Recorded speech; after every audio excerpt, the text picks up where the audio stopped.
అతను బయట వ్యక్తితో కలిసినప్పుడు కండోమ్ వాడినట్ట. అయినా గూడా అతనికి హెచ్ఐవి వచ్చిందేమో అని భయంగా ఉన్నది. సో, విండో పీరియడ్ అంటే ఏంటి అని అడుగుతున్నారు. దానికి సమాధానం చెప్తా. కండోము అంగం హార్డ్‌గా ఉన్నప్పుడు మాత్రమే దానికి పట్టుకొని ఉంటుంది.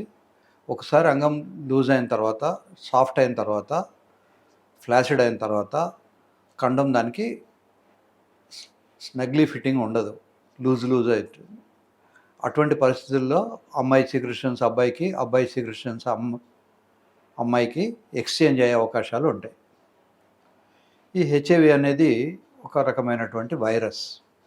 హెచ్ఐవి ఉన్నంత మాత్రాన వాడికి ఏమీ ఎయిడ్స్ కాదు. ఎయిడ్స్ అనేది హెచ్ఐవి 10 ఏళ్ల తర్వాత ఎయిడ్స్ అనేది వస్తుంది. అప్పుడు ఫీవర్ ఉండడము, మనిషి సన్నబడిపోవడము, ఆకలి లేకపోవడము ఇవన్నీ జరుగుతుంటాయి. హెచ్ఐవి ఉన్నట్టు మనకు తెలియదు. మనిషిని చూస్తే ఆరోగ్యంగానే కనబడతారు. మనకు హెచ్ఐవి ఉందా లేదా అనేది ఎక్కడ తెలియదు రక్త పరీక్ష చేసేంత వరకు. ఈ రక్త పరీక్షలు ర్యాపిడ్ టెస్టులు అని, రొటీన్ టెస్టులు అని ఉంటాయి. ఈ ర్యాపిడ్ టెస్టులు ఏమిటి అంటే పీసీఆర్ ఆర్ఎన్ఏ, పీసీఆర్ డిఎన్ఏ టెస్టులు ఉంటాయి. ఇవి వితిన్ 48 అవర్స్, కొన్ని వితిన్ 24 అవర్స్ కూడా డయాగ్నోజ్ చేయడానికి వీలవుతుంది. ఏదేమైనా window period is 3 months. So 3 months వరకు కూడా మధ్య మధ్య కొన్ని టెస్టులు చేసుకోవాల్సి ఉంటుంది. 3 మంత్స్ తర్వాత మళ్ళీ ఒకసారి ఎలిసా చేసినప్పుడు లేకపోతేనే లేదని నిర్ధారణకు రావచ్చు. ఈ 3 మంత్స్ గ్యాప్ను విండో పీరియడ్ అంటారు. అంటే పేషెంట్కు లోపల వైరస్ ఉన్న టెస్టులకు అది బయటపడదు. సో అలా బయటకు వచ్చేందుకోసమని సెన్సిటివ్ టెస్టులు కొన్ని వచ్చాయి. ఈ పీసీఆర్ ఆర్ఎన్ఏ అంటారు. ఇది చాలా ర్యాపిడ్గా మనం డయాగ్నోజ్ చేయడానికి వీలవుతుంది. ఏదేమైనా కండోమ్ పెట్టుకొని కూడా బయట వ్యక్తులతో సాధ్యమైనంత వరకు కలవకూడదు. ఎవరికైతే మల్టిపుల్ పార్ట్నర్స్ ఉంటారని అనుకుంటారో అవి వాళ్ళని అవాయిడ్ చేయాలి. మనం ఎన్ని జాగ్రత్తలు తీసుకున్నా కూడా ఒక్కొక్కసారి వ్యాధి రావచ్చు.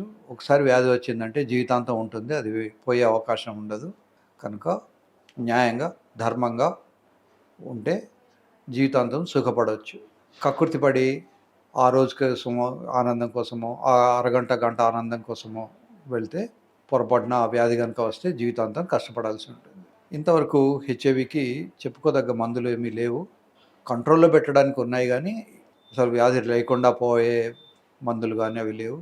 కొన్ని హెచ్ఐవి సొసైటీస్ ఉన్నాయి. ఆల్రెడీ హెచ్ఐవి వచ్చిన వాళ్ళు వాళ్ళలో వాళ్ళు పెళ్ళిళ్ళు చేసుకుంటారు. వాళ్ళు మధ్య మధ్య మీటింగ్లు పెట్టుకుంటారు. కనుక ఒకవేళ హెచ్ఐవి ఉన్నదని తెలిస్తే సూసైడ్ చేసుకోక్కర్లేదు. ఆ సొసైటీలో కలిస్తే వాళ్ళతో పాటు మీరు కూడా ఎంజాయ్ చేయొచ్చు. వాళ్ళతో పాటు మీ ఎక్స్పీరియన్సెస్ షేర్ చేసుకోవచ్చు. వాళ్ళు హెచ్ఐవి ఉన్నవాళ్ళు మాత్రమే ఆ గ్రూప్లో ఉంటారు. కనుక మీరు నిర్భయంగా చెప్పుకోవచ్చు. ఏ డాక్టర్ దగ్గరికి వెళ్ళినా కూడా, ఏ పరీక్షలు చేసినా కూడా కాన్ఫిడెన్షియాలిటీ అనేది మెయింటైన్ అవుతుంది. మీకు టెస్ట్ చేసినంత మాత్రాన వెంటనే ప్రపంచం అందరికీ తెలిసిపోదు. కనుక మీరు రహస్యంగా టెస్టులు చేయించుకోవచ్చు. కనుక నిశ్చింతగా ఉండండి, టెస్టులు చేయించుకోండి, ధైర్యంగా ఉండండి, చిన్న చిన్న ప్రలోభాలకు లోపడకుండా ఉండండి, జీవితాంతం ఎంజాయ్ చేయండి.